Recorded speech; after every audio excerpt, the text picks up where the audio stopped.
You can go ahead and start. Okay, ready for him? All right, this is Charlie Dukes. My name is Brent Cochran, and technician is Henry Ratcliffe.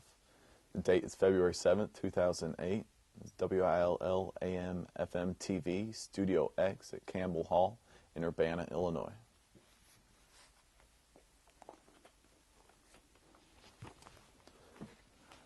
Mr. Dukes, can you tell me about when you joined the military? How did you join? Yeah, I got out of high school at Georgetown, Illinois in 1941, and worked at Shadid Air Force during the summer on construction, and then I went to Indiana University in the fall, and was lucky enough to join a fraternity right off the bat, so I had my room and board, and I spent my freshman year at IU. I was 18 years old, and spent that whole year. Then I came back home and worked during the summer, went back in the fall, and that was 1942. And I don't know, it's about October, well, in fact, it was 26th of October. About 6 of us fraternity guys are sitting around one day, and we felt kind of guilty because we were losing every battle in the war, except I think maybe one naval battle, but the land wars we were losing, so we felt guilty. So the 6 of us go downtown Bloomington, Indiana, for Indiana University. We're all going to join the Marines. Well, I still only weighed about 123 or 124 pounds, and I was 5'11", 6 foot tall. And the recruiter sort of hum-hawed around and said, well, we're filled up right now. You come back in 6 months. So we were all of us were tall, skinny, I guess, so we all went downtown, a couple blocks downtown Bloomington, walked in the recruiting office, Army, sat down, and the recruiter just gave us a piece of paper and says, sign here. It was that simple. So we ended up in the regular Army. And not the U.S. Army, not the Army of the United States. If you're drafted, that was the Army of the United States. And I got a serial number, 5th Service Command, 15304-102. Got my dog tags, and I was in the Army. But I let us stay in reserves in school while to finish the semester. But we had ROTC, and the Army was in charge of the ROTC, so we had quite a bit of training. Maneuvers. In fact, I spent Christmas vacation with the ROTC, so I didn't get home for that first Christmas in 1942. I was called to active service in 43 and shipped to Texas, and Camp Phantom was a brand new infantry camp in Tyler, and we had to, in fact, I had to work about a week getting things ready to go. But it was a 17 weeks basic, and normally it's only 13 weeks, normal basic in World War II. And it was rough. But I found out most of us were college boys, and so we were training for OCS. I didn't realize that. So the training ended about, I don't know, in July, and you had the choice of going to Officers Candidate School, or what they call ASTP, Army Specialized Training, which was engineers. I didn't want to be an infantry officer, so I chose engineers, and I was transferred from the infantry to engineers and shipped to New York City and Fordham University, 198th Street and Fordham Road. And we took a full semester of engineering courses in 3 months. Well, I passed the first 3 months, and I got the second course, and I didn't get home for that Christmas either. Classes right through.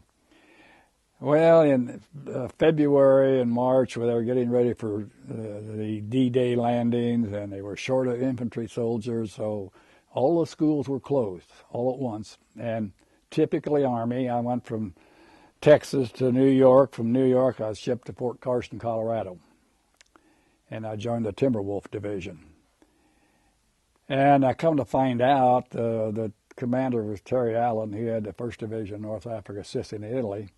Came back and sold the Army on the idea of having a night fighting division, period.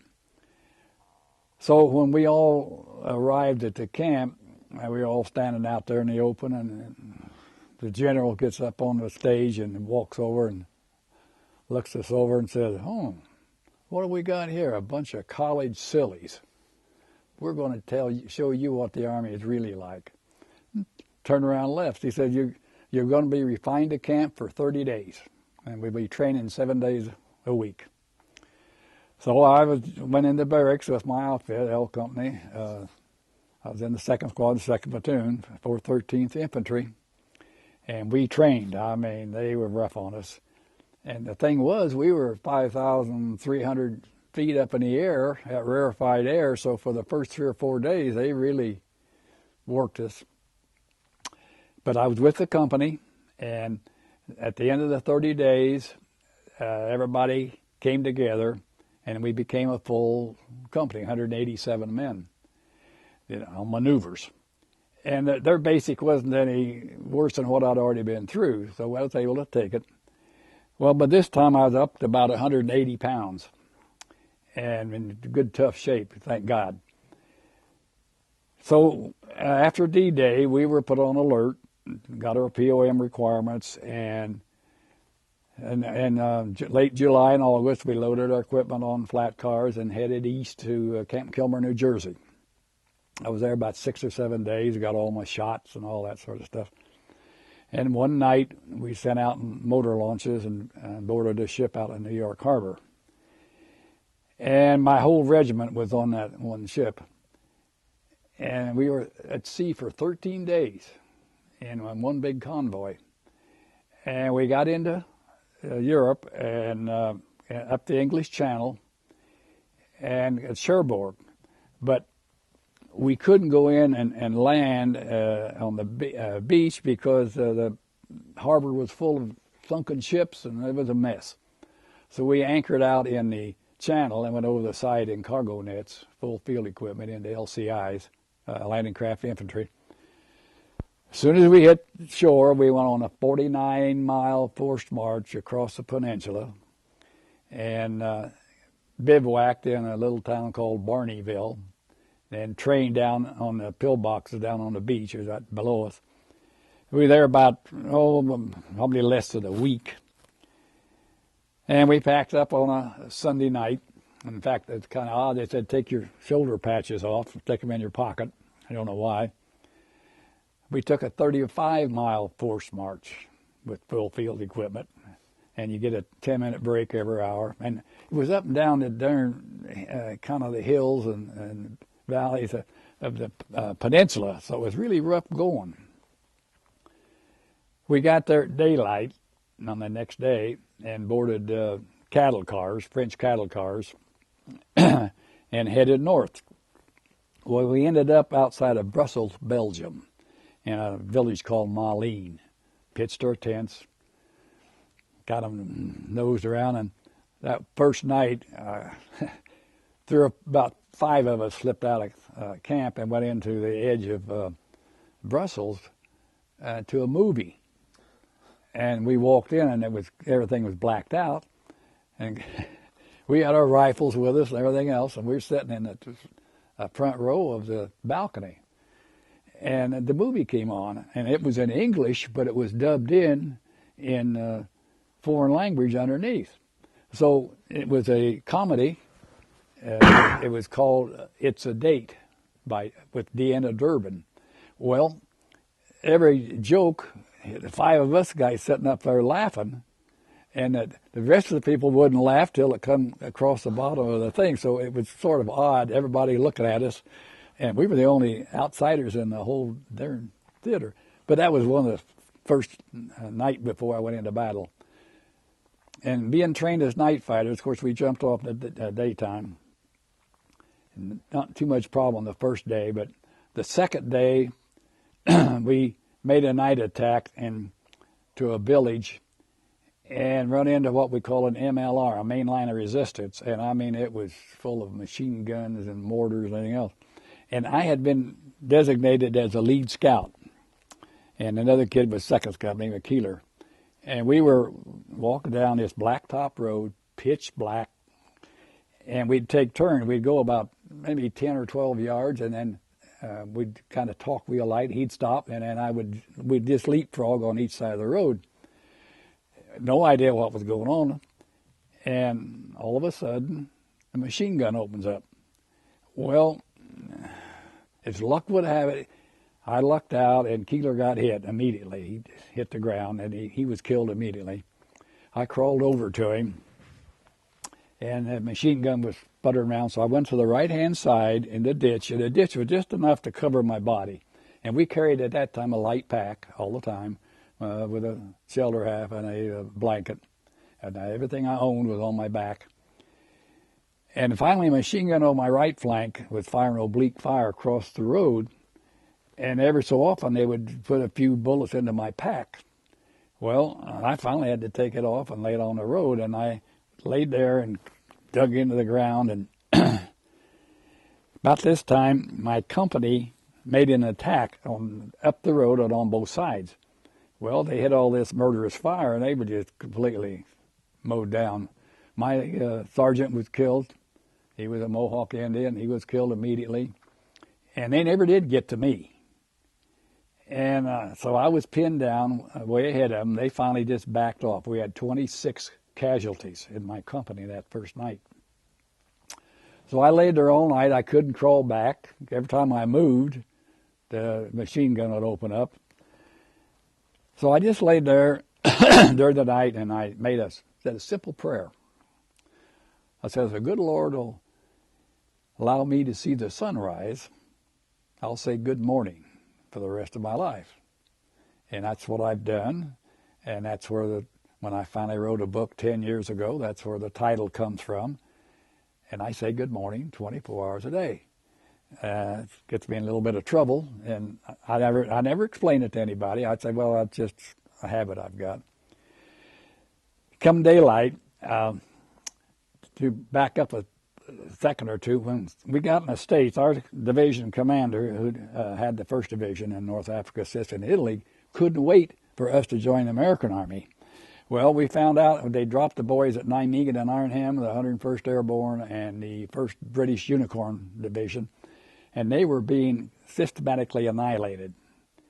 And so we were attached to the 1st Canadian Army, and our job was to rescue the guys out of Nijmegen and Arnhem. I had the 4th Canadian Division on the left flank, British 49th Polar Bear Division on our right flank, and we were in the center. And man, we fought night and day. There's many a night I never even had to lay down to sleep. I think I slept walking, but it was continuous and taking tremendous casualties. Well, several little things popped up. Like, for instance, my second day in battle, we were in a firefight, and a white flag goes up, and everybody ceases firing. A German stands up and starts hollering, "Kamerad." Well, a couple of our boys jump up with their rifles and take him as prisoner. Well, as soon as they expose themselves, he drops in the foxhole, and they open up, and 2 of our boys are killed immediately. So that's one of the first lessons you learn. You kill the enemy that's in front of you. So we go through this all the way up, I think it was about the 6th of November, we finally reached the Moss River, and that's as far as we could go. And I guess some of the boys got out. They did rescue a few of them, but most of them were either killed, wounded, or captured, those 2 divisions. And the last day I was there, a little incident happened that I never will forget. We were down near the Moss at the edge of a village, and it was pretty well destroyed, except one house at the end of the village was still standing, and there were some people living in it. But I had dug my foxhole at the edge of their yard, the north edge of their yard. And I was filthy, dirty, and muddy. I hadn't had a change of clothes. And Holland is awful wet anyway. Water table is about a foot below the surface. And I just finished my foxhole, and I was in it, and I heard a kind of a whimpering noise. So I climbed up, and it was just about dark, and here come a little girl, must be about 13, 14 years old, dressed, walking across the yard toward me, and she was crying. And she walked up to me, threw her arms around me, and she come about to here on me. And pretty soon she looked up at me and she said, Yank, I want to thank you. Tonight will be the first night I can go to bed and be free for the past 4 years. The Nazis had been in Holland or the Netherlands for the last 4 years. Well, what could I do? I broke down, tears streamed down my face, and I hugged her. And she kept crying. Pretty soon she let go and turned around and walked back to the house. And I just jumped back in my foxhole. But that gave me the strength that really I was doing something good. We moved out early the next morning, went in Liège, Belgium, supposedly for a 7-day rest and replacements. There for 2 hours. A row of trucks come in, mount up. So we went into Aachen and replaced the 1st Division. And we cleaned up Aachen and went out edge of Aachen into the Siegfried Line. Took us 3 days to break through the Siegfried Line. And by this time, a lot of the guys had trench foot. We had all kinds of problems. But they maybe let 1 or 2 guys go back at a time. But we were just short-handed. Out of my combat division, company, 187 men, we had 263 replacements during our 200 days in combat. My point is, it's the infantry that takes the beating. Just for instance, out of your total, out of 16.5 million boys and girls who were in World War II, 18% of that total was infantry. But we suffered 78% of all casualties during World War II. So we were taking the brunt of it. Well, by this time I was all beat up. I had trench foot. I couldn't even take my shoes off because my feet would swell up and I couldn't get my shoes back on. We'd get a clean pair of socks a day. Well, what good would that do? We kept going into the center of Germany, and I finally fought my last battle on Thanksgiving Day. It was Hill 303, and as usual, a very strategic battle. We jumped off at 4:30 in the morning, took the forward slope, and we're going down the reverse slope of the hill. And we had what we called rolling fire, in which we would have our artillery would bring in and put a line of fire in front of us, and as soon as the shells exploded, we would jump up and try to catch the enemy in their foxhole before they could get out of their foxhole. That was the theory. Well, I guess it worked pretty well, but we had that rolling barrage down the hill, and we get down to the bottom, and our forward observer got hit, and our SCR 300 radio knocked out, so he didn't call the last remnant where we were, the grid coordinates where the last fire was supposed to come in. And we were in the noontime, had the Germans on the run, and we're running and pushing them down the hill. They were retreating, and we had bayonets, all we had. Get down there, and this last barrage comes in behind us. Excuse me. And I get hit with my own artillery. But I was running so fast, I had everything I owned on, including my overcoat and all my winter clothing. So the shrapnel got below my overcoat in the bottom part of my legs and then the calves of both legs, and I got hit in both hands. I got knocked down, but I was scared, so I picked myself back up and I kept attacking. We got down our objective was a big factory. We get down the edge of the factory, and then we get pinned down by machine gun fire and small arms fire. So we try to get back up get into German foxholes. Well, we're trying to decide what to do to recoup, and then about that time there's 5 Tiger tanks come barreling around the edges of that big factory, and they were firing machine guns and cannon, 88s point blank right at us. And I don't remember anything. I got so shell shocked and I lost my head, I guess. And then at that time, behind the tanks came the German infantry. So when they came up, we retreated as best we could back to, there was a big trench that goes right across that whole field. It was a communications trench. And the thing that got me, up to my left, one of my buddies got into a foxhole. Well, this big old tank comes up and puts his tread over that foxhole and just grinds him right in the ground, and we could hear him screaming. So my buddy Lou and I decided we better get back to that trench. So we got back to that. Well, then the infantry came up. We jumped up. I was out of ammo by then. No hand grenades, nothing but my bayonet. And we were systematically beaten and taken. I was drugged down the hill. I ended up in that basement of that factory. There, a short time, they come in. Were moved out. And I found out later we had 78 casualties that day. There was 41 men left in my company. And that's out of original 187 men. So you can see how many casualties we had. We weren't getting replacement to keep up with today's battles. That's how short we were. We were immediately moved out, and I was forced to walk for the next 10 days behind the German lines and in a column of threes, and it kept getting bigger. Well, they were kept picking up a few prisoners along the way out of the Battle of the Bulge, which I didn't know anything about because this is November. And we were strafed by American planes on a couple occasions, so we finally went into a column of 4, and then we'd stagger down the road so the Air Force guys know that it was not German soldiers. Those 10 days, I slept in a barn 2 nights. The rest of the time, we just slept out around these houses in a field that usually were surrounded with fencing, and I slept in the snow. But I had my complete uniform. Finally, we crossed the Rhine River, and then I was picked up and taken down to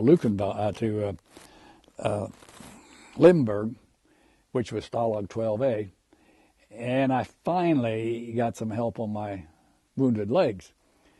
Well, some of the boys were wounded worse than I was, and there wasn't that much medical attention, and it was some American medics in there.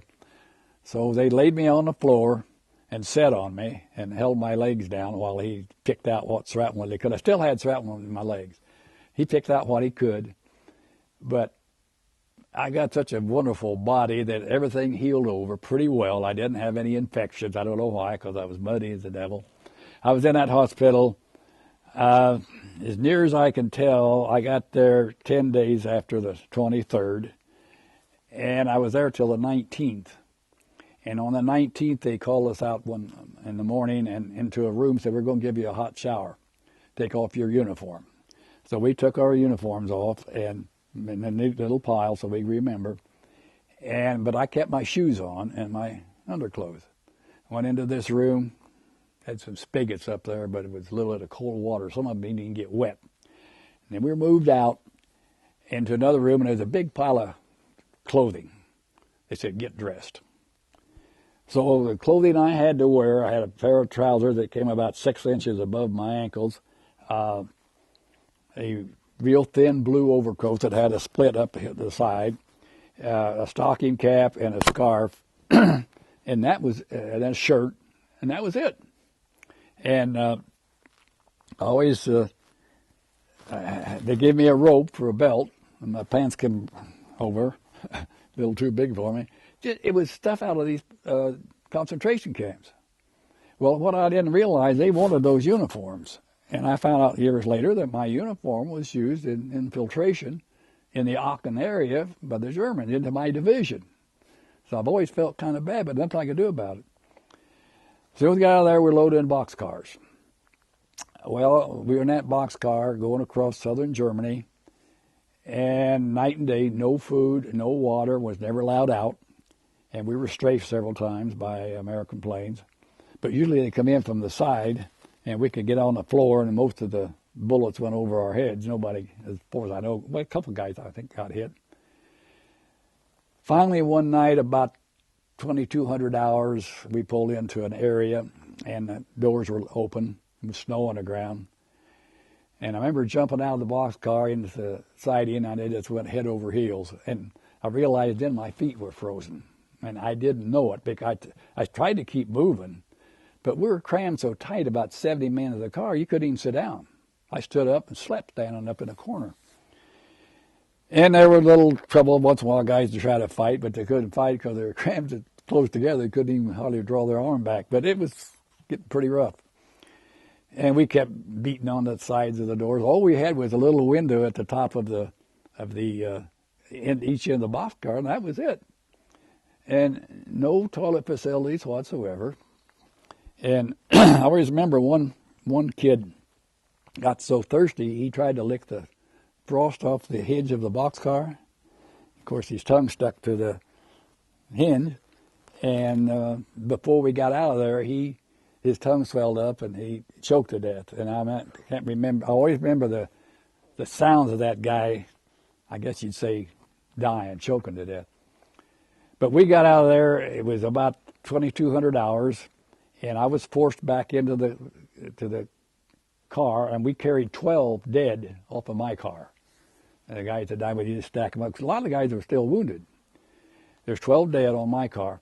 And I remember crawling out of that place, and some of the guys couldn't walk, so we just drug them through the snow. I was still able to walk.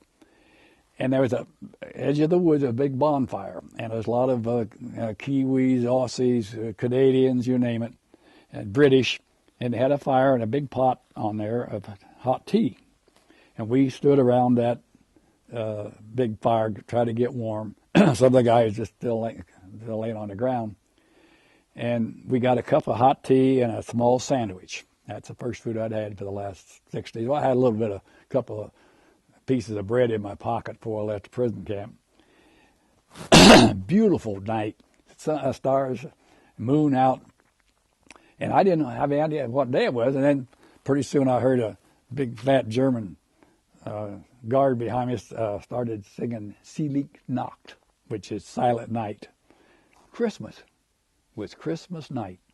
So I'd been in that boxcar for 6 days and 6 nights.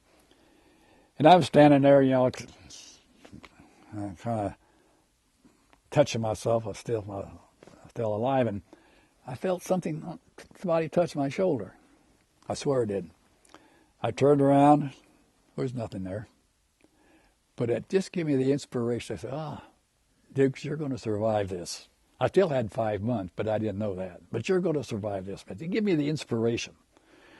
Well, then the fire died down. They run out of real weak tea. We were marched over to a building. By that time, it was probably 2,400 hours. We stood out in that cold all night long. Wouldn't even let us in the door. Finally, a little before daylight, they opened up, walking nothing but a big open building with straw on the floor. And we were issued one blanket.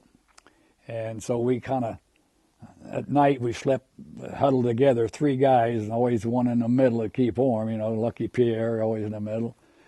And each man had a blanket, that was it, and just a bucket for a toilet and a pipe out the back door, back in. I was there about 5 or 6 days. I got 1 meal a day. And then I was finally loaded out of there and shipped to a Arbeitskommando, or a labor camp at a little village called Rundorf, which in German means round village. It had room for 40 men, and it had been a Russian camp, so it was a mess, and they moved the Russians out. Well, there's only 36 showed up. Some of us came from 2 different camps, I guess 4A and 4B, and I came out of 4B and into this work camp. Arbeitskommando 535, I found out later on. I didn't know that at the time. And the little barracks, and there was room for 20 men on each side, and then had a wall, and in the center was a big table for our food. And I got 1 blanket, and I got in there with a straw mattress, nothing but a gunny sack full of wood shavings and a little bit of straw, I guess, and I don't know what else. And so I sacked out that night with my 1 blanket, and I woke up the next morning. I was itching. I couldn't tell what was wrong. Lice. The Russians had left their calling card. That thing was full of lice and fleas and bed bugs, you name it. And by this time, I had not had a shave or a haircut since I'd been in combat, that they even been in the front line. So I had a long beard and long hair, which is a beautiful place for lice. And so I was, you start itching. Well, you soon learn to quit scratching, quit itching. You just they're in your clothing and everything else. You just have to learn to live with them. So that was our living, and we were forced to work every day. I had to walk as much as 5 to 12 kilometers into a place called Hoyerswerda, and we worked on the cleaning up the railroad that had been bombed.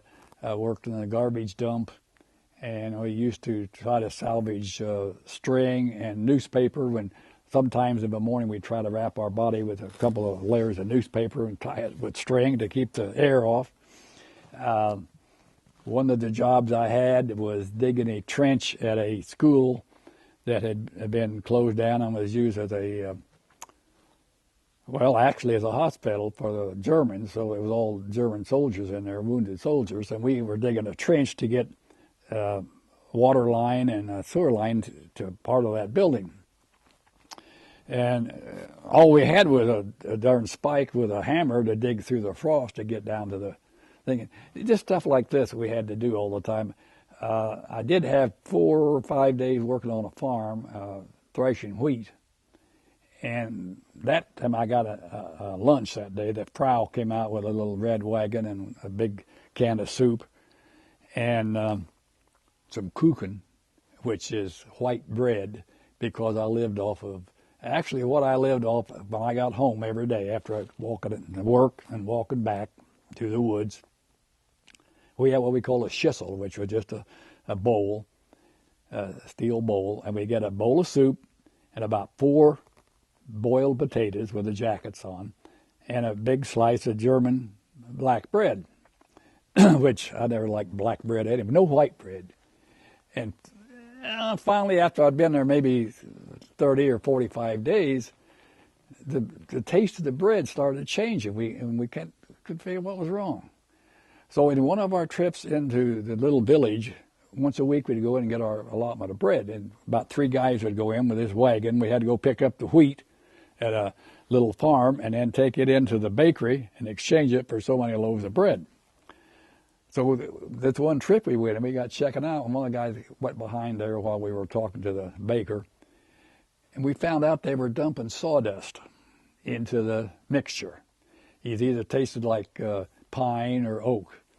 So by the time I got out of there, I don't know, I was eating half sawdust and half in that bread. It didn't really got rough, but that was it.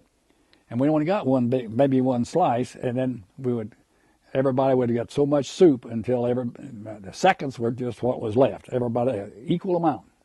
Everybody was equal. We took care of ourselves.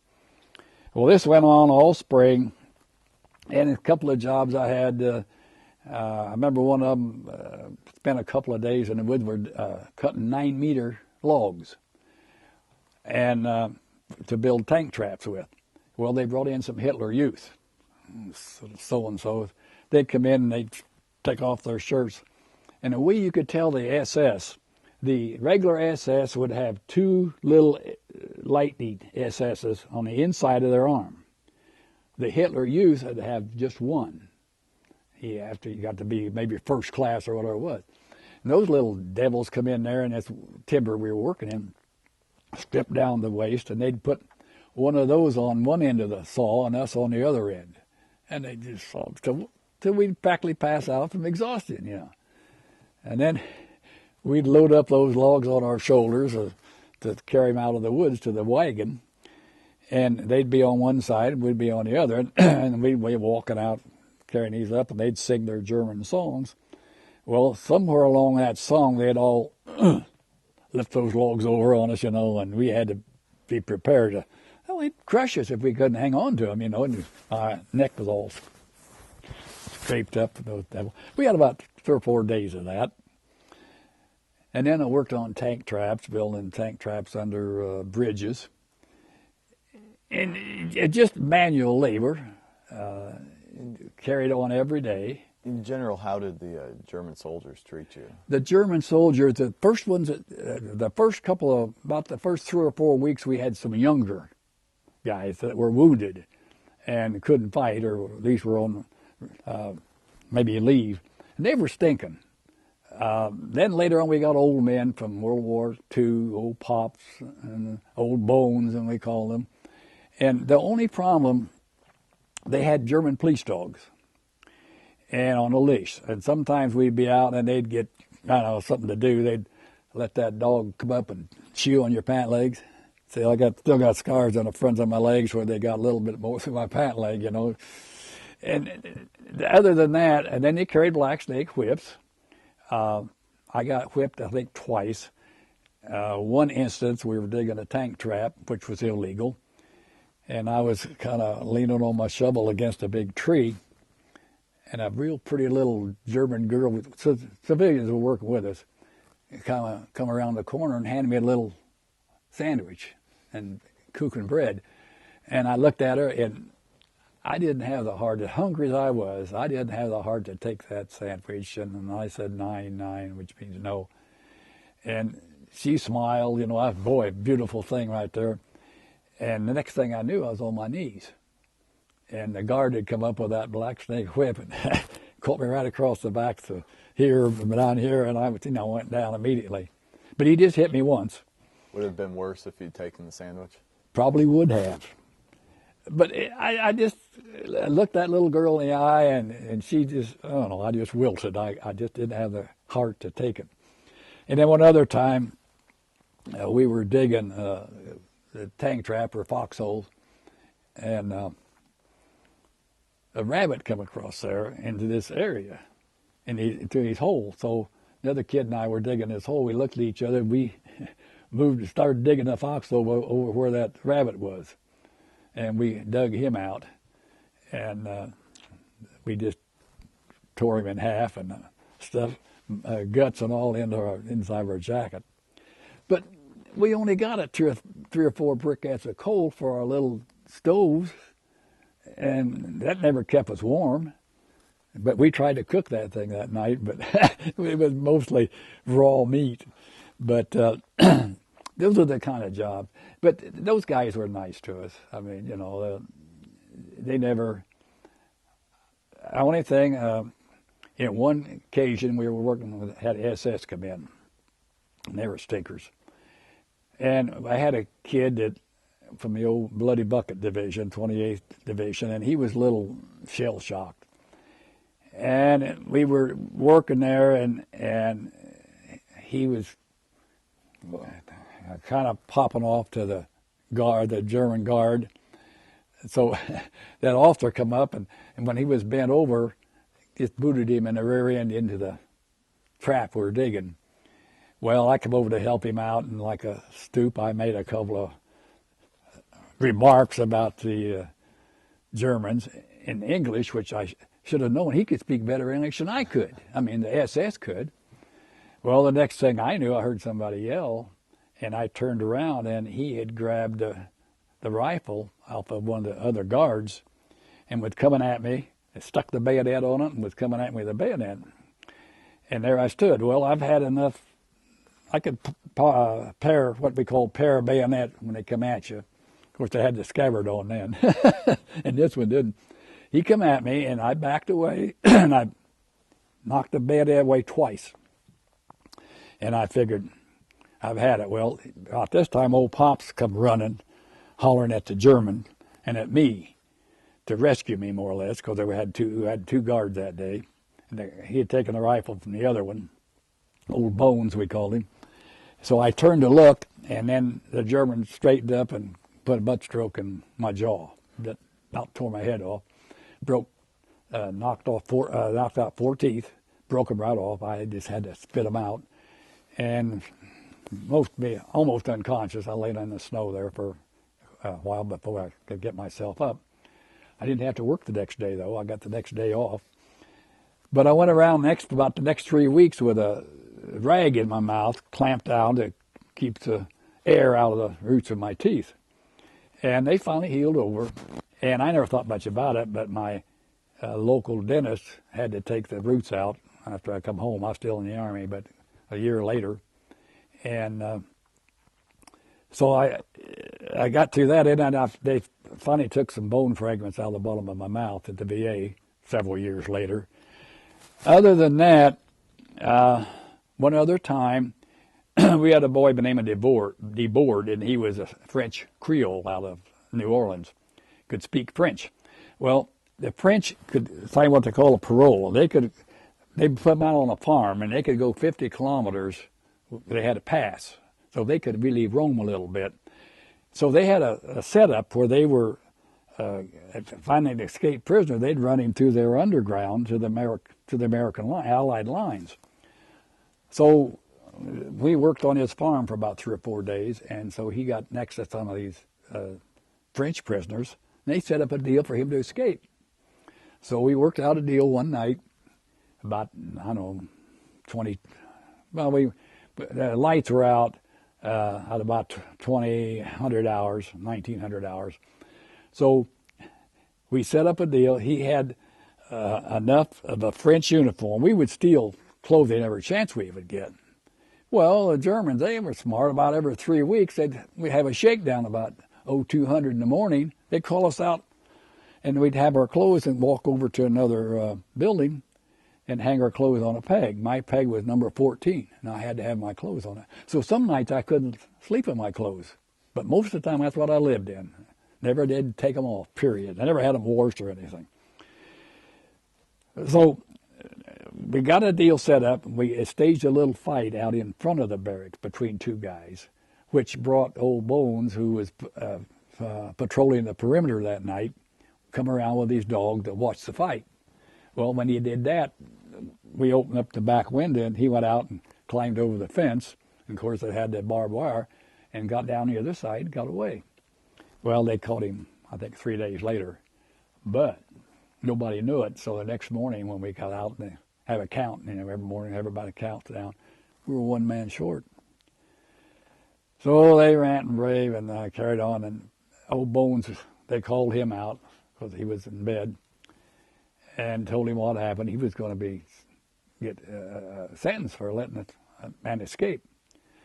So boy, they turned him loose on us, and I was we had 2 rows of a morning lined up, and I was in the back row, thank God. But he went down the front row and hitting guys with a rifle. A couple of guys got hit in the head, and got their heads busted open. I was in the back row, and I got hit in with my back below my shoulder blade, and I had 3 ribs cracked, I guess, because I couldn't take a deep breath for the next 3 weeks until they healed up. And it showed where they weren't exactly broken, but it hit me hard enough to make a pain back there, knock me down on my face. But that's the only time we really got any. In the little commander Fuhrer we had, we called him a commander Fuhrer. He was about this tall, short, pot-bellied, a World War I vet. And things would go bad, and maybe in my side, one of the guys wasn't working hard enough or something, so they'd call us out of a morning. He would walk up to me with it and grab that pistol out of his hand, stick it under my nose, and push my head back and pull the hammer back on the thing, threaten to shoot my end of my nose off, just ranting and raving. And they'd start out in English, then they'd end up in German. So you had to learn enough German, to know what the heck they wanted. So I learned the primary language was nix verstays. That means I don't understand. We tried to get away with that. But that went on all spring, and then finally woke up one morning, and the little road in front of us was full of civilians in wagons and walking along there, and all the wagons were pulled by milk cows. There were no horses available anywhere. The Army had all the horses. And it's pitiful to see these people heading away from the Russian front. Well, we watched that, and then we still worked a little bit, but not as much. But then finally, the Germans were kind of coming back from the front, and they would come by and see that was a prison camp. Well, they'd open up with their automatics. So for about the last 4 days I was there, we stayed on the floor. Our barracks was all shattered from the Germans opening up. And so finally, late one night, they came to us, and there actually were 13 guards. But by this time, 7 of them had disappeared, and there's 6 left, and they were all on the other. See, the problem was I was on the Russian side of the Elbe River. So the 6 guards that were left were from the other side of the Elbe River. So they came to us and said, we'll make a deal with you guys. If you will give us your word that you will not have us shot, we'll get you to the American lines. We'll take you as a group, and we'll be armed and covered so that you're protected from the German soldiers that are roaming around the area. Well, what choice did you have? Because everybody's scared of the Russians. They were killing everything in sight. But this time, 2 of our guys were unable to walk from starvation. So you never leave a man behind. So we rigged up a little 2-wheel cart with rope and loaded those 2 guys on. And at daylight, we headed west. Well, we had to go cross country because the roads were, crammed. And during this time, I saw my first airplane, the big new airplanes they had out. They were strafing everything, and they were jets, and man, whew, I wasn't used to that. I'd never seen a jet. And so we had to be real careful going across country. Well, we didn't get very far. And we holed up in a town called Rosenthal in a schoolhouse. Woke up the next morning, a place was on fire. Russians had come in, raped the women, a lot of them, set a lot of houses on fire. They found us finally in this school building, took our 6 guards who were with us, took them out along the outhouse and lined them up and shot them, and then left because we were surrounded on 3 sides by Germans at this time. So we holed up, and we were there about 6-7 days. We would hole up during the day in basements and then come out at night looking for food. Well, the German civilians weren't very nice to us in the first place, so we had a lot of problems there. And trying to get some food. I was there about 6-7 days, and we decided we got to get out of here because the Russians were coming, and they had been there at one day. We never saw them again. And they were little Mongolians. You couldn't understand what they said. They're little Shetland ponies. So we headed back west. Well, it took us 2 days to get back to Hoyerswerda. And I still only got 1 meal a day from the Russians. And then another kid and I finally took off, and I ended up in Saigon, Poland, by hitchhiking, and there was a big camp there. I thought maybe I could get out that way. Well, I couldn't. I spent a day there. So then I headed back west on my own. And one morning I was along a road in a garden digging up a rutabaga, the big thing. That was for food. So I'm standing there working that by myself, and about 3 Russian tanks come barreling up through there, and the last tank come to a screeching halt, and the top opened up, and a great big buxom blonde woman pops out of there and motions for me to get on that tank. So I crawl up on that damn thing and get a hold of a couple of rings and hang on, and wow, we took off and but we were headed west. We get into this edge of the woods, and the Germans opened up with what we called screaming Mimis, which was a multi-barrel mortar, but when it come in, it screamed like a banshee coming in. You could hear them coming. Well, one of them hit the tank, and I don't know whether the shell fragment or something. I got my head was split open from here, about 5 inches. I'd peeled me back, and blew me off the tank into the ditch. And I was about half conscious. I don't know how long I laid there. I know I was bleeding. But I finally came to, and there was 2 guys bending over me. And one of them was Jock McLeod, of 51st Highland Division, had been captured at Dunkirk, so he'd been a prisoner for 4 or 5 years. But he had a lot of medical. He was a medic, so he had a pretty good thing. So he, and the other boy was Joe Plenderleith from the 15th to 17th King's Royal Hussars, which he was captured in North Africa. So he had been a prisoner for a long while, too. And they were headed towards Odessa on the Black Sea, because we were over near Czechoslovakia. That was the only way to get out. But they worked on me and patched me up, and the 3 of us headed east. We get over there on, I don't know, edge of Poland or somewhere, and run into some British soldiers. And they said the war's over. We're going home. So we all turned around, and there were, I think, 6 or 7 of us, and us 3, and we headed west, getting trucks hopping trains or whatever we could get, headed west. I ended up finally, a couple other things happened, but that's kind of beside the point, in Berlin. And I woke up one morning, I was in some kind of a tube, I remember, on this flat car. I woke up with a bayonet in my gut, like from the Russians, you know. And the only way we could prove ourselves being American, dog tags didn't mean a darn thing to them. None of us had uniforms. So we put a red piece of red cloth around our arm, and we would point to that, you know, and say, Amerikansky, Amerikansky, Dobra, which means good. And we kept the Russians off of us with that red armband. So I'm laying in this tube by a Russian, and I proved to him that I was an American. So they hauled me out, and I'm in Berlin. So I go into this office, and this officer, and he said, well, we're going to repatriate you. So I was there, I don't know, maybe half a day, and they loaded me on a truck full of women and kids, and we were supposedly headed for American lines. Well, we head south out of Berlin, and we come to a place called Luckenwald, which had been a Allied prison camp, Stalag 3A, behind barbed wire.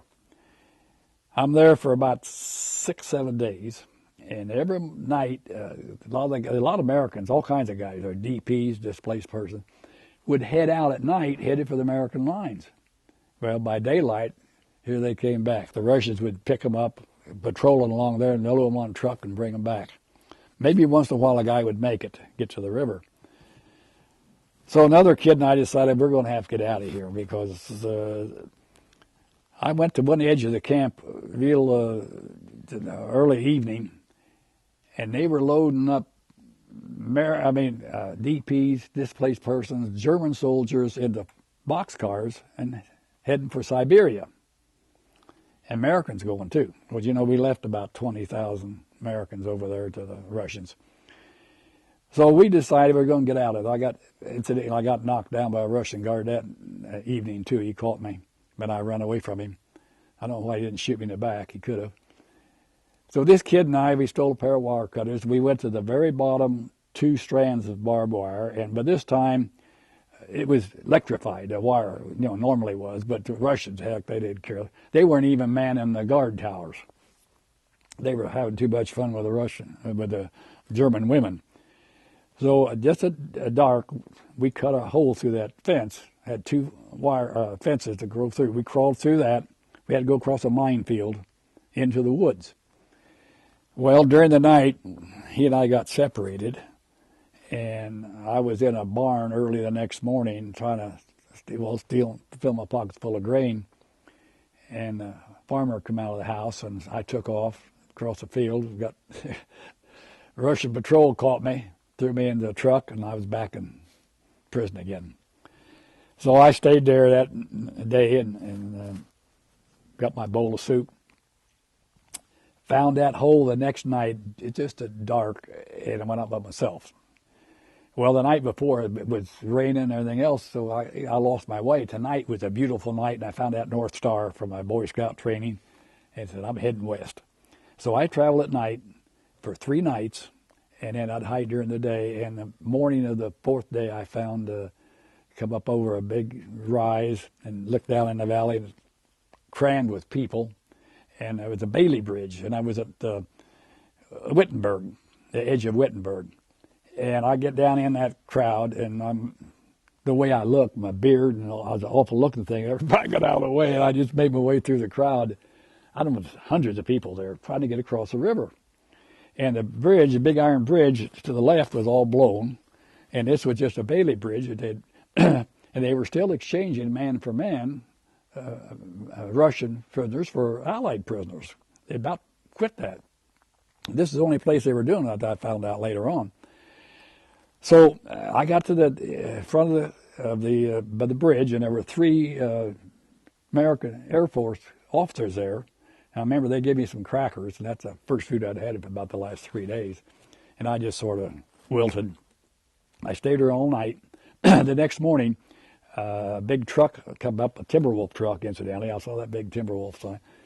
and they had some Russians on it, and they forced them to go across the Bailey Bridge, and then they would allow an ally to cross. So I crossed the river, I don't know, maybe 1,000 hours, 900 hours, got in that truck, and with some other Allied prisoners, and we went into Halle, and they examined me, and I remember the medic said, "Oh, how much did you weigh? How much you used to weigh when you went into combat?" I said, "Oh, about 180.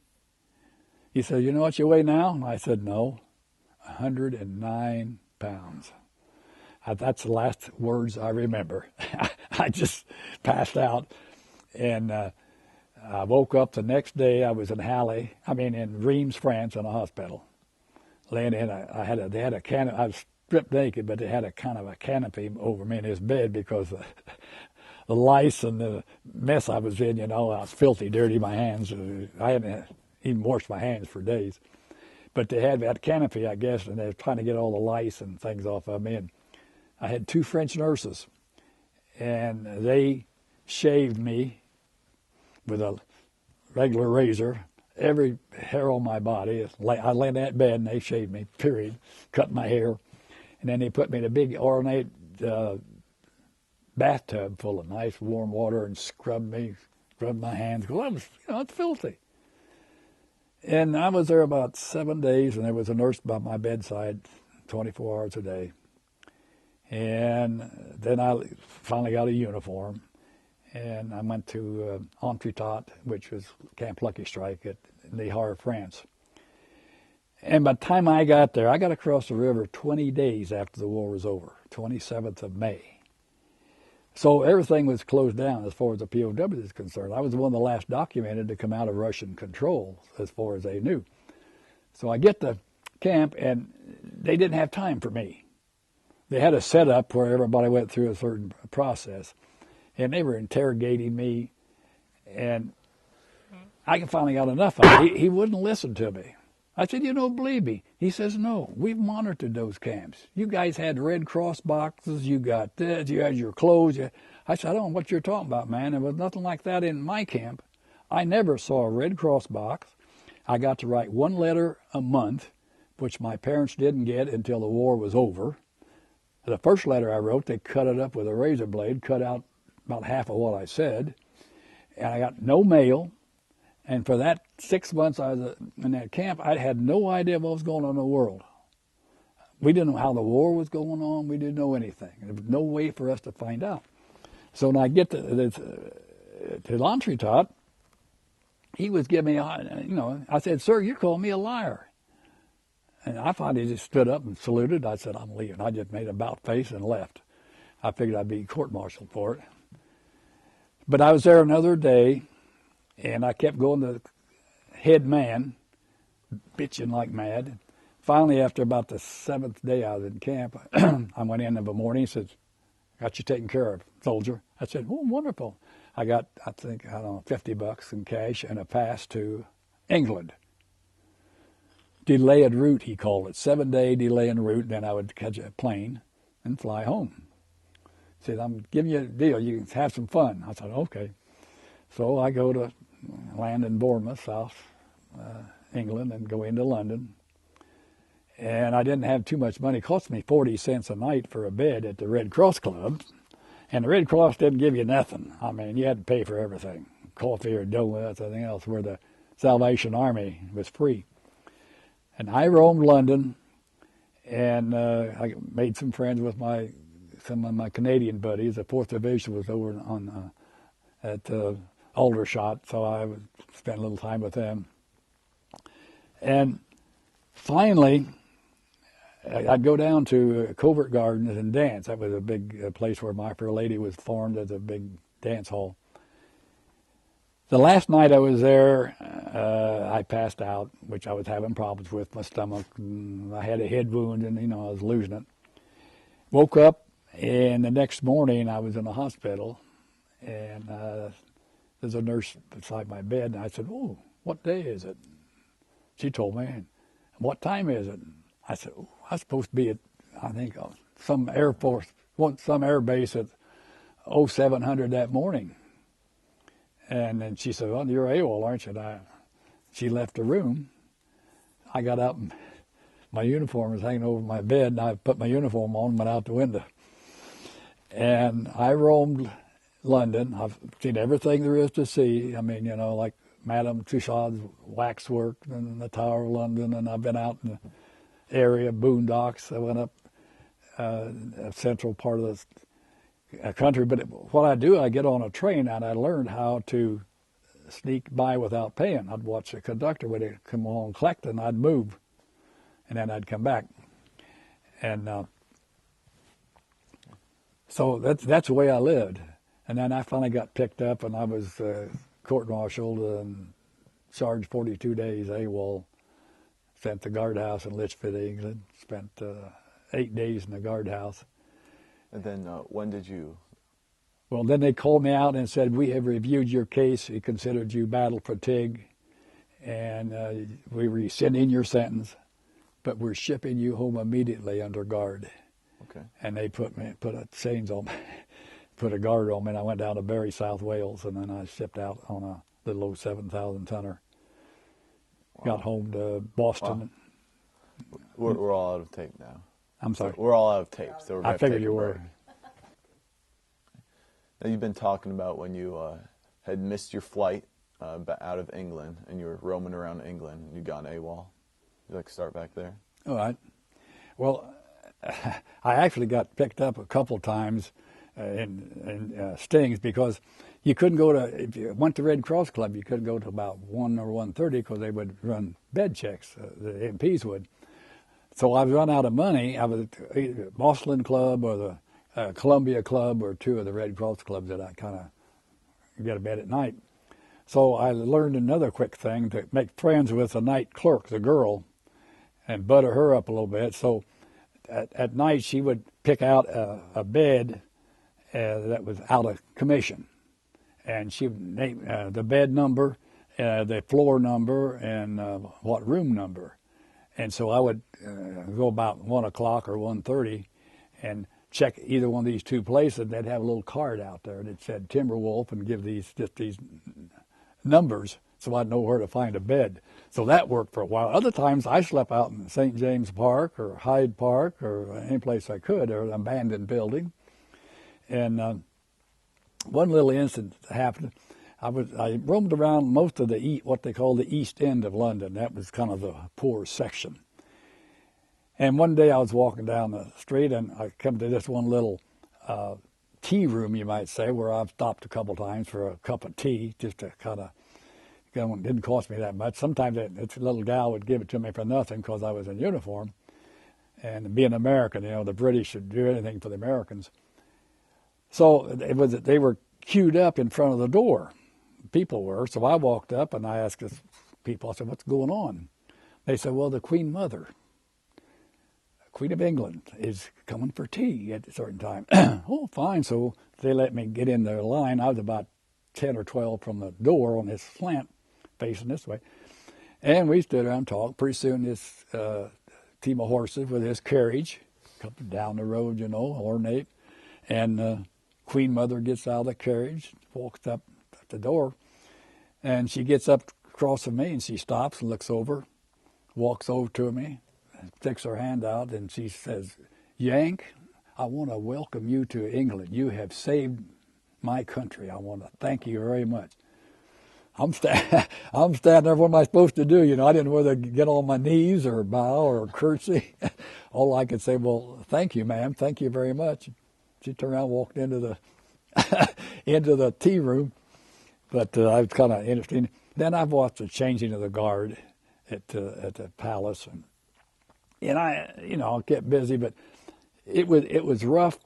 I ended up finally with a Beretta, 32 Beretta, that I carried in my left hand, and then I had a German blackjack it was nothing but a spring covered with leather, and I carried that in my right hand. And when I walked the streets at night, you had to walk on the curb because there were so many guys like me that were living off the land that would mug you if they got a chance along, and they would hide in the doorways. So it was kind of treacherous the way I had to live. But I was already an animal anyway, and my parents still had not heard from me. They got a telegram of missing in action, and as far as they knew, I was still dead, and I didn't have sense enough, or I guess I wasn't thinking. I never wrote home. They did hear something about me on BBC one time, an interview or something, but they didn't know anything. They were still waiting. And here I'm over there roaming around like a nut. And finally, you'd meet a girl. Well, you had to be careful because you couldn't touch it because they wanted to come to America. So I'd, go to dance or something like this. But then I'd get tired of this one. I'd say I'm shipping out, and I'd give my address. And so when I got home, I had a big box of letters from about 2 or 3 different girls. And finally, my dad opened up one of them and wrote to this one girl. And he wanted to know what kind of condition I was in and all this kind of stuff. And she says, well, he's very thin, very nervous, and he feels like he had to live like an animal for so long that he wants to kind of get back into civilization again before he comes home. That was my thinking, I guess, of why I stayed in London rather than coming back to the States. And then, of course, after I'd inadvertently gone AWOL, let's enjoy a little more of England while I can. But like I say, the 3-man tribunal that checked me out early one morning on the 8th, I'd been there 7 days at Litchfield, up in the Midlands. It was rough, too. I had to work. Well, the first 3 days I worked the kitchen, washing pots and pans. And, of course, with what's called a replacement depot, REPL depot, I mean, they had guys coming and going all the time, being transferred in and out. So they were serving meals 24 hours a day practically. Well, finally, after the 3rd day, because of my wounds, I had been hit by white phosphorus on several occasions. That burns into your hands. And so I still had infections from that. I still had problems with them. So that old GI soap, my hands would swell up from the soap. So then they put me on garbage detail. So it wasn't that bad, but at least I was getting 3 meals a day, which I wasn't used to. But they finally called me in and said, because of your combat record, we've checked your record, we're going to rescind your sentence, and you're considered battle fatigued. And I noticed on the paper they had on the desk, I had the big red letters had psycho stamped on them. And that kind of got me. But I guess I was dangerous because they had a kid come in with a submachine gun, a young punk, and said, now this man is serving a 6-month sentence. You have to get him to Bury, South Wales by 1800 hours tonight and turn him into a certain place, or you'll have to serve your sentence. Well, I couldn't even talk to the kid. He wouldn't even talk to me. They put me in a chains. And down we went. So I took a train and we went to Bury, South Wales, and I got on little old James R. Turner. Well, things were still rough. It was all Air Force. And there were 13 of us guys who were all ex-POWs. I think about 3 of them were like me, had gone AWOL and gotten into trouble. The rest of them had married British girls. They'd been over there long enough to marry English girls, and so they spent their 60 days of POW leave with their wives or their girlfriends. And I still had my 90-day leave when I got home. So there wasn't any place for us to sleep. So the 13 of us kind of band together and slept on the deck. I slept up near a gun turret every night. And then we sat around and we got a deck of cards. We played hearts. We sat around and played hearts all the time and became well acquainted. Well, we get just off shore of 11 days. Boy, I was watching for that grand old lady that I left from New York. I come in at Boston Harbor. So we get so many miles out, and they put everybody below deck and said, sweep, what's the Navy term, sweep down fore and aft. We had to clean the deck. So they brought some brooms up and a couple of shovels. They called us 13 guys out, and we've got to sweep down the deck. Well, but this time we were so bitter, we kind of looked at each other And I don't know whether I did or one of the other guys. A couple of the guys were sergeants. I was about the only private. We looked at each other and nodded, and the guys counted to 3. We threw everything over the deck. I thought that he was a full chicken colonel. The Air Force was going to, he just jumped up and down. You man, we'll be court-martialed as soon as we hit shore. So, but then we pushed back, and they brought up some other guys got some other brooms, and they swept the thing down to get the approval. You had to be checked out to get into the land. The ship had to be approved. So we get in there. Who's the first guys off the thing? We were the first ones off that ship. We were in the first in line. And went in, had Red Cross coffee and donuts. And I was slated to go to the hospital, Fort Miles Standish. And I was put to bed, but they had a guard at my door. I didn't know that because I just never got out of bed. And they were really feeding me real well because I still had trouble with my stomach. Couldn't keep food down sometimes. And about the second day I was there, the guy come in, said, brought me in my uniform, says, get dressed, you got a 3-day pass. Fine. So I go out there, and there was a girl that Gracie knows about this, a girl that I had dated while I was in New York. She was lived up in New London, Connecticut. And I don't know how she found out I was there. She had been writing to me, but I couldn't write to anybody. Maybe her parents, or she'd called my parents. I guess she'd kept in contact with my parents.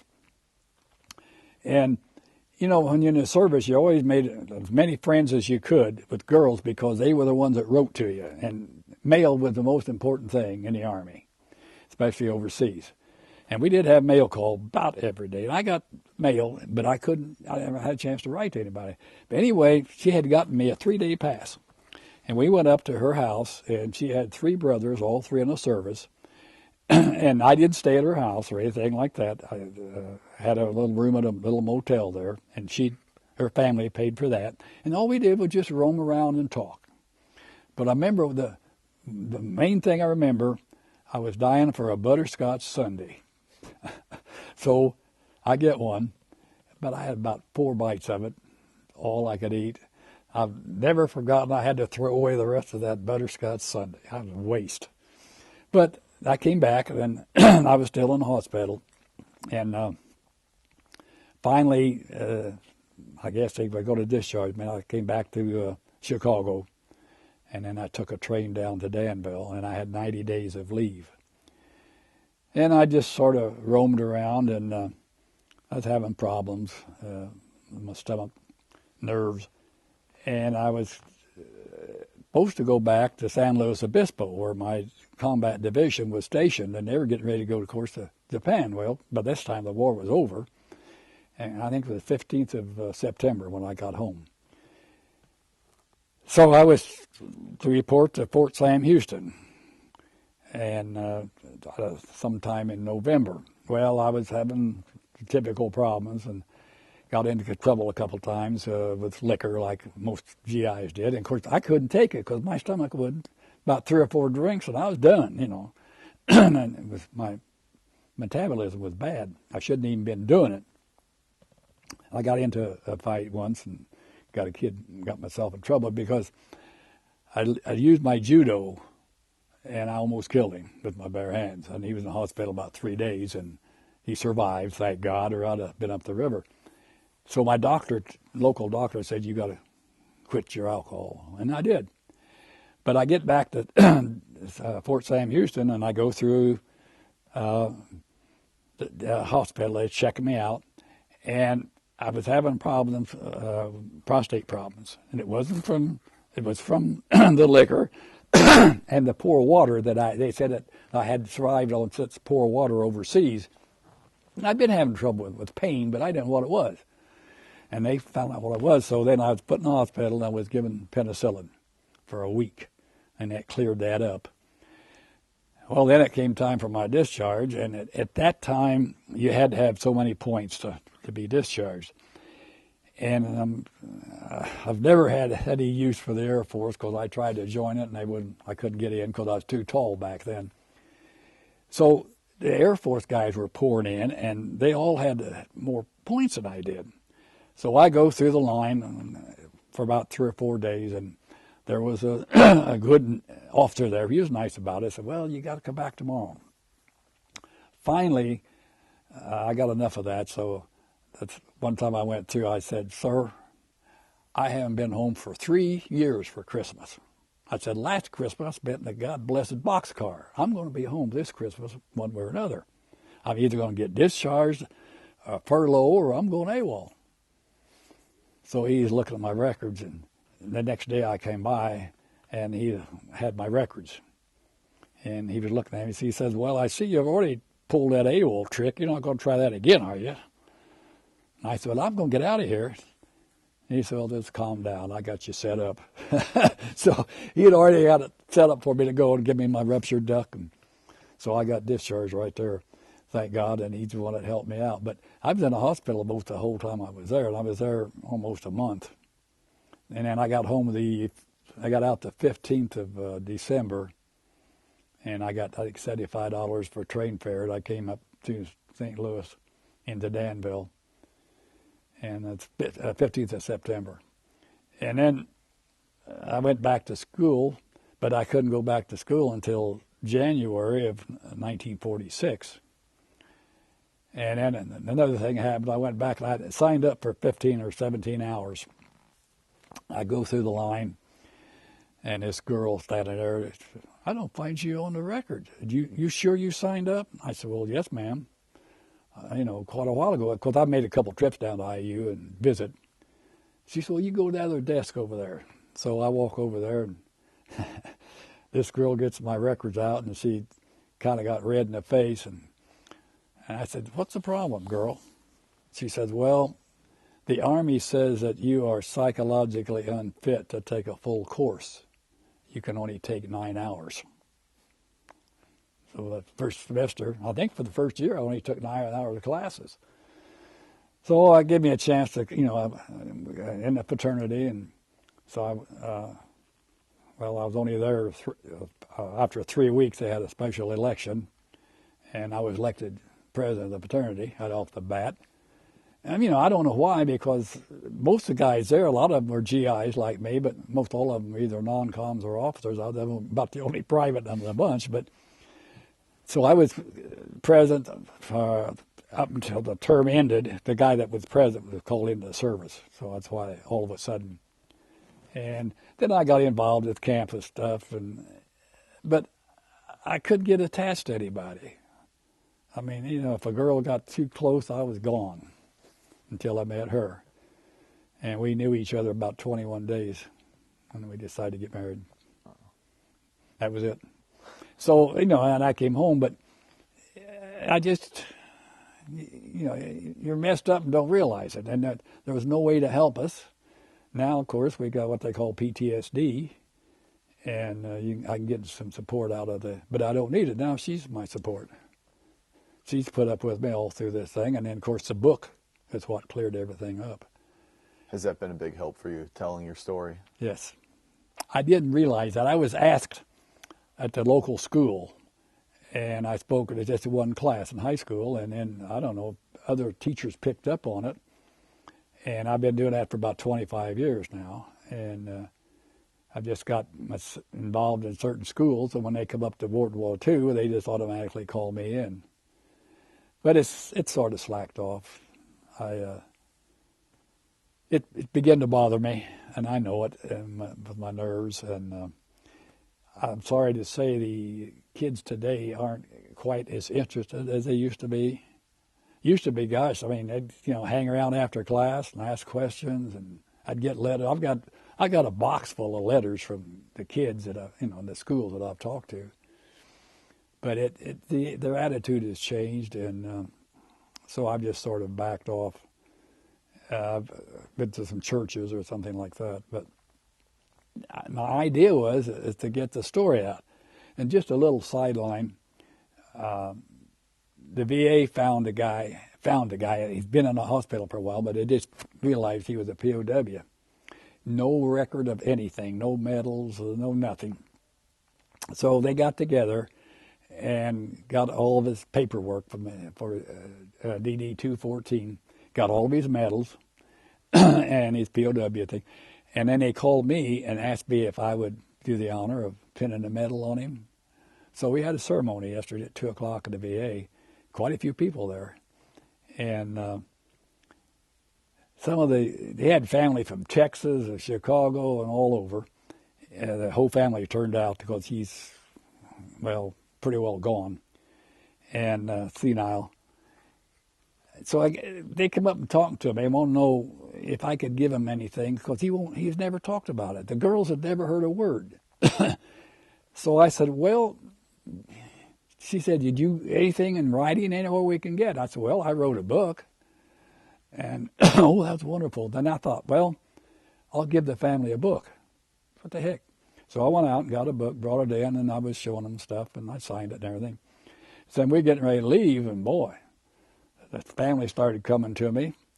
And the next thing I knew, I sold 7 books right there to the rest of the family. I felt kind of bad, but I didn't intend to do that. I was just say, you read this, you'll get an idea now of what your father and grandfather has gone through. Because I just tell it the way it is, the way it happened to be. And he was infantry. I think he was captured in Italy. So he was there about probably a year. And I had 7 months.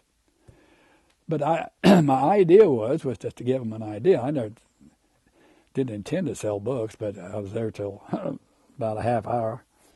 Well, it's great that something that helped you get through it so well is something that can help other people also. And I've had people tell me how much it's helped them by reading it. In fact, the Indianapolis VA, the psychiatrist over there, he came over and bought 5 books, and they use it in their psychiatry.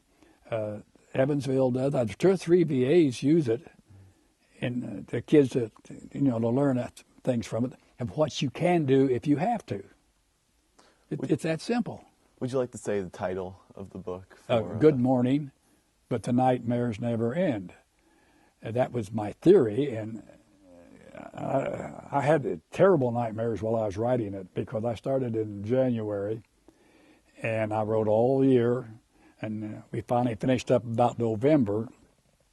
And I had a man over here that in Urbana who's a school teacher, Ray Elliott, and he's the one that picked up on me. I spoke in his class one time, and he come over and said he would help me get it published. I wasn't even going to publish it. I was just going to type it up. Gracie was going to type it up and I'd make copies for my kids. That's all I was interested in doing. And I'd send parts over to him, and he would scribble on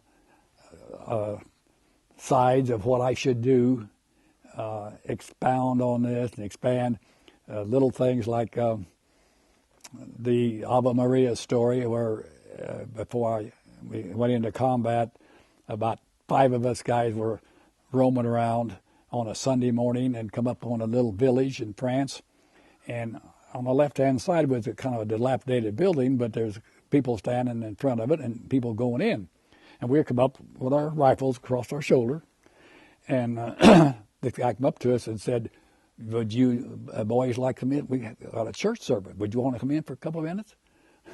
So we walked in, and it took us down the aisle. We sat in the front row, 5 of us, rifle between our legs, our helmet on the floor, and they have a sermon in French. Well, it was about overtime we got in there, I guess, kind of a dilapidated church. Well, as soon as it ended, on the left-hand side, it was kind of a little choir area, and about between 20 and 25 French sailors come in, all in uniform, lined up. And the first song they sung was Ave Maria in French. Boy, that just got me right there. It was just inspiration I've had ever since. And in fact, I had it sung at our wedding, and Gracie had no idea in the world why I wanted Ave Maria at our wedding. But that was one of the things that kind of inspired us to keep going. And then another situation when we were in Aachen, we were going door to door, and sometimes 2 or 3 floors up in some of these buildings, seeking, because they were snipers shooting at us out of windows. So we were going up cleaning the place out. You'd go into a room, In some cases, if you had a hand grenade, you'd throw that hand grenade in, and as soon as it exploded, you'd jump in with your rifle in case there was anybody in there and you hadn't gotten them. So I was going along with this other guy, and he was on one side of the aisle, and I was on the other, and we're creeping along there, and I heard a squeaky noise. So I was out of hand grenades by then, so I didn't know what the heck to do. I fling open that door and jump in there, and over in the corner, a little old gray-haired lady in a rocking chair. But I didn't catch that. All I caught was the motion, and I whirled around and shot. And I killed her. And she just sort of slipped out of the chair, and I lost it. Started crying, my hands and knees. Well, about that time, down in the next room, something with an explosion of a hand grenade. And I caught out of my eye, I whirled around, and there was a picture about this size of Hitler. And that explosion had torn it loose, and it was sliding down the wall. And I whirled and shot. I got him right between the eyes. That tore me up, too. And I'm on my hands and my knees. One of my buddies came in, "What's wrong with you, Dukes?" And I told him what happened. Well, I just mentioned that, and Ray said, "Now, you have to expound on that, of why you did that." Well, I had to live with it, Mm-hmm. And I remember I had that picture of Hitler rolled up in my belt when I was captured, and I was laying there on that pile of coal, kind of coming to. Pain in my legs was finally waking me up. And my first sergeant was laying there beside of me, a guy from Gulfport, Mississippi. He's still alive, too. In fact, he's got a birthday the next couple of days, Sergeant. And we were talking, and I said, "God, I need a medic, Sarge." And he says, "There's your medic right over there." There's a German with a Smizer, And then I got to thinking, I got that picture of Hitler in there. If they find that on me with that bullet hole, I've had it. So I took it out and buried it in the coal. I had a German pistol, too, that I buried in the coal. I'd taken off a German officer. But they were, fairly decent to us. Those going back, it was kind of rough because if a guy several guys were wounded, and if they'd fall out, I swear to God that they were shooting our boys. I don't know.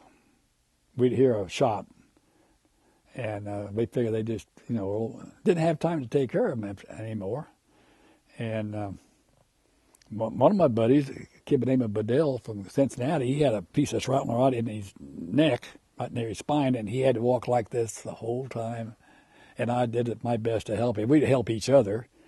But my legs finally, I had to walk. I finally just got over the pain. And it was not, none of it was deep enough, to bar me from actually walking. But I had pain most of the time. But maybe that's inspiration you need to keep going. Yeah. We kept at it and helped each other. And it's the same way in prison camp. We didn't have that. You didn't have that stealing like you'd think, Mm-hmm. I always kept a crust of bread left over and stick it under my pillow, and that would be my breakfast. And then we had a tin cup. They gave us a tin cup. We carried it on our belt for water, because water is pretty important, And in the morning, we got a cup of hot what we called ersatz coffee, made out of soybeans or something. And then that crust of bread, that was my breakfast. And my wife, for years, I still left a crust of bread on my plate every night. And she'd always ask me and tell me, "You left something." I said, "Yeah, I know. I'll eat it later." Just a habit that I got into, and I didn't realize I was doing it. And there's not little things that she's had to sort of put up with that evolved while I was, going through combat and prison that I was still doing. I remember several times, when we first got married, I lived at the edge of town. I had about a half an acre. And at night, I'd just get jumpy as the devil. I'd load up my 12-gauge shotgun with number 4 buck, and I'd put maybe 10 or 11 o'clock at night, I'd patrol that perimeter of my house with that shotgun. when I first came home, I lived in the kind of edge of town. I go down the river south of town, and I found a little alcove behind, with a kind of a bluff behind me and a little stream in front of it. And I'd get between the stream and that as a backdrop, and I'd have a rifle and a pistol with me, and I'd build a little fire just at dusk. And I would sit there, maybe 9, 10, 11 o'clock at night, huddled up at that little fire and listening to the sounds and getting it through my thick head that that's not an enemy out there. That's animals. They're friendly animals. I don't know how many times I did that before I got to the point where I could go out at night. Because, we fought at night, and, you sit there at night and you take the horizon and you'd pick out every object along the horizon, because as it got dark, you had to watch it, because the Germans would send patrols and stuff through, combat patrols, and you sat there and watched, and I swear to God, that stuff would move. Be a fence post there, and they would move at night. So you learn to look at one side of it. You don't look directly at it. You look to one side, and that's how you pick out your objects. But nights were just hell, because we did a lot of our fighting at night. And I've had a few hand-to-hand battles that I survived. I got nicked a couple times with a bayonet, but I only got one Purple Heart. I could get 2 or 3, I guess. I could get one from my jaw. But I didn't ask for it. I got my stuff in 1988 before I got my medals, and that's when we had a medal ceremony at Chinook Air Force Base for all POWs. And we had about 4,500 people there, and we handed out POW medals. And it is ranked at the top of the service medals, incidentally. It should be. You'd sort of wonder about that. They didn't issue those till, 1988, and you had to get all kinds of proof. I had proof because I was interrogated by the American Army when I came out. A lot of guys come out in big camps en masse, and they were just shipped home, without any interrogation of any kind. But when I could prove my Purple Heart, I had to show the guys my wounds, because nobody knew it. And now my combat badge, I always remember that. In my division, you had to have 30 days of continuous combat and have a recommendation from your old man or your company commander. Well, we were still fighting in the Siegfried line, and there were 7 of us. And I think that's maybe all that was left in my company of the original men, or else some guys were back for trench foot or something. But anyway, I remember 7 of us standing there, and the old man gave us that badge, pinned it on us, and I never will forget the words. He said, "Soldier, you'll surely go to heaven because you've spent your time in hell." I never will forget that. Wow. And that's just about how you can explain combat, And there's a few of us that actually did the fighting when you get right down to it. That lasted very long. Heck, some of our replacements come in and they last 1 or 2 days, get hit or wounded, and after a while you get thinking, man, all my buddies, every time we have a battle, have casualties. Sure, we lose some replacements, but every so often we lose one of our regular men, and you just almost lose it. Just drives you crazy. You've definitely been through a lot. Yeah, well, thank you. You have quite the story. Are there any last things that you'd like to say before we finish here? Oh, man. Well, I better lay off of it. It's I never really thought that much about it till I started writing the book, and then it did all come back to me. Although I had, like I say, been speaking in schools, but I would lay off a lot of the intimate things that went on. Little instance that, and then you had to tailor, because to your group.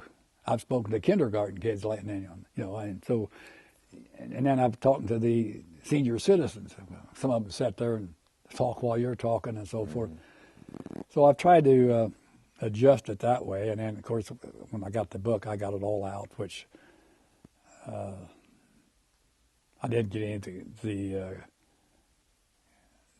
nitty-gritty stuff in. Well, just enough to get the point across is what I was trying to do. But I'm lucky. I mean, I think there's only, I think the last report, about 6 or 7 of the original 36 that were in the prison camp. 32 of us left. 3 of them got sick and went in the hospital, and then just 1 kid escaped. And as far as my company, we have a scribe, company scribe, and I get a letter about twice a year. And he lists all those that have died since, all those.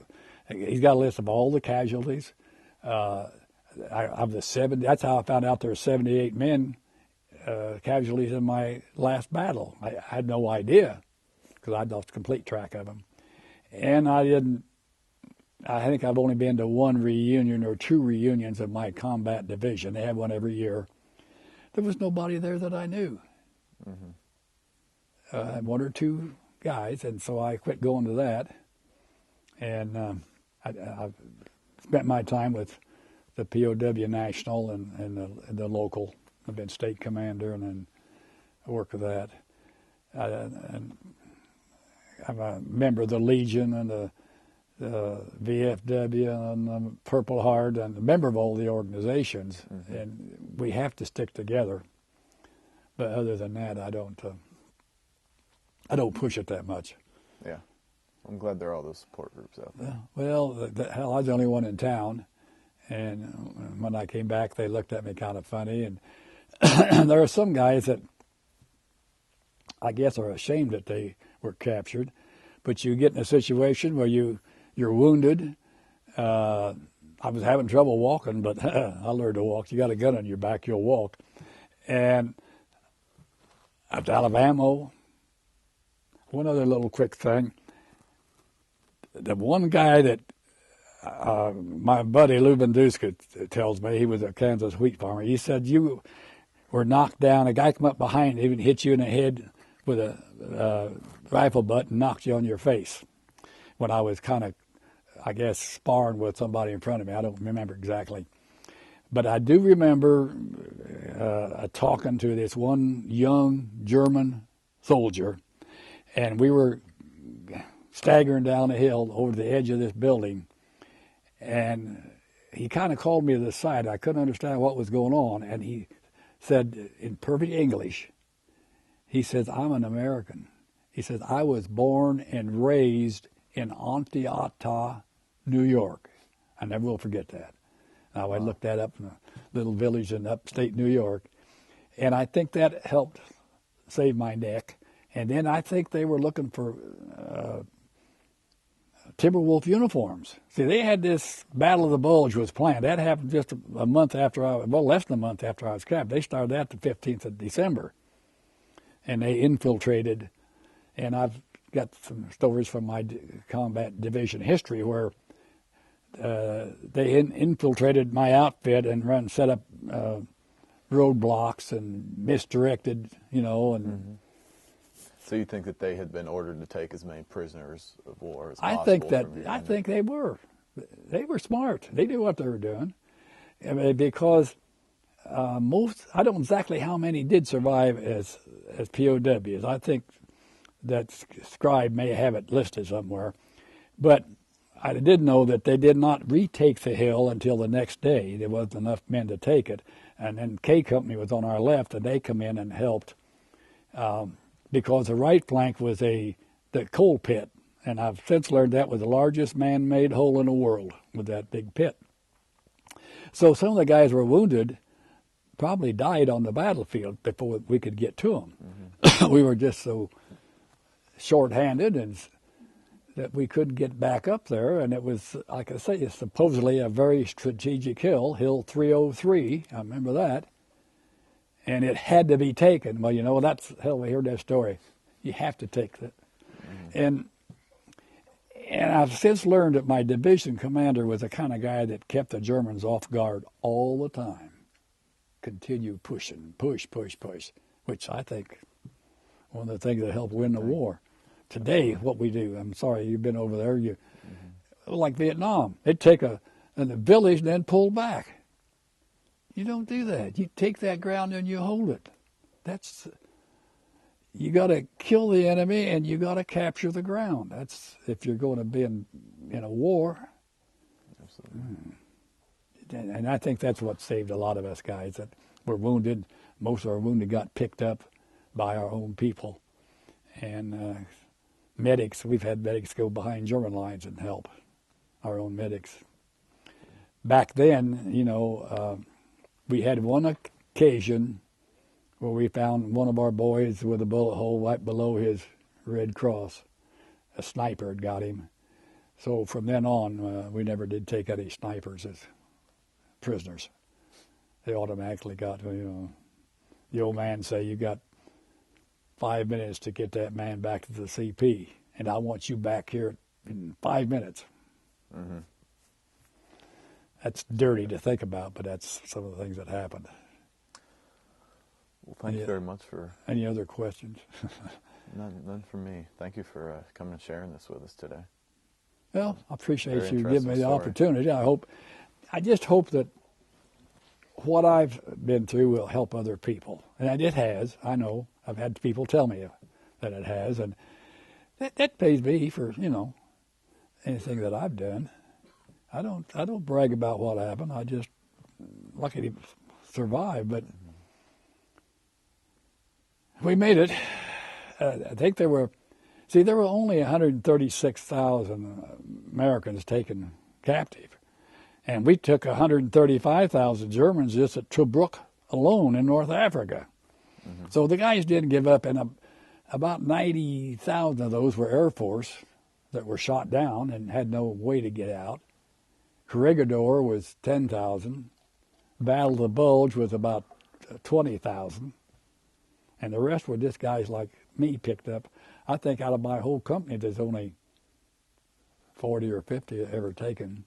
And most of those were like on a patrol, 3-man patrol, get caught out, or because we were on the offensive most of the time, where the Germans would get into a battle, and if they had to retreat, they had to sometimes leave their wounded on the battlefield. So that makes a difference too, and I noticed that there weren't that many Allied prisoners when you get right down to it. Mm-hmm. Because, we were usually on the offensive. You have any questions? I have nothing else. I think you covered pretty well. I think we're finishing. Thank you, Mr. Good Dukes. enough. I appreciate the opportunity. That's very interesting. It's like everybody says, a story should be told, I guess. Absolutely. Lots of things in there.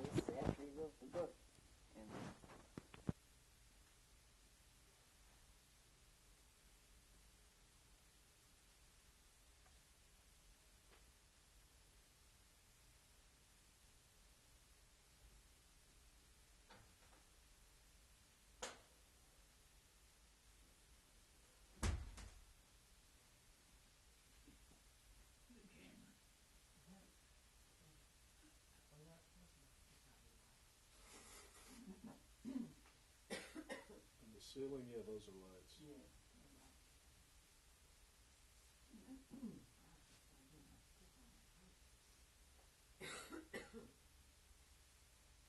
It's possibly dust in here. Oh, no, every once in a while I get that. Flare up. Thank you, Brent. Good. Now I'll have to start going to... Someone else gave me the idea of going to a military cemetery just to see it. Oh. And where? Actually, that's the kind of thing that interests me, believe it or not. Arlington? No, probably something in Europe. Oh, Margraten? That's where a lot of timber wolves are. There wasn't a particular moving. Was it 2 years ago, the 60th anniversary of D-Day? Mm-hmm. And I think it was D-Day. And President Bush was over there. We have friends in Akmal, the Netherlands, where he first went into battle. They found this picture of us on the internet and knew he was a timber wolf and all, and sent a Christmas card and said we were either baptism or fire. Thought that could come up off the war. And we've talked with them on the phone, and the two boys were 15 and 16 at the time. They had their own little museum.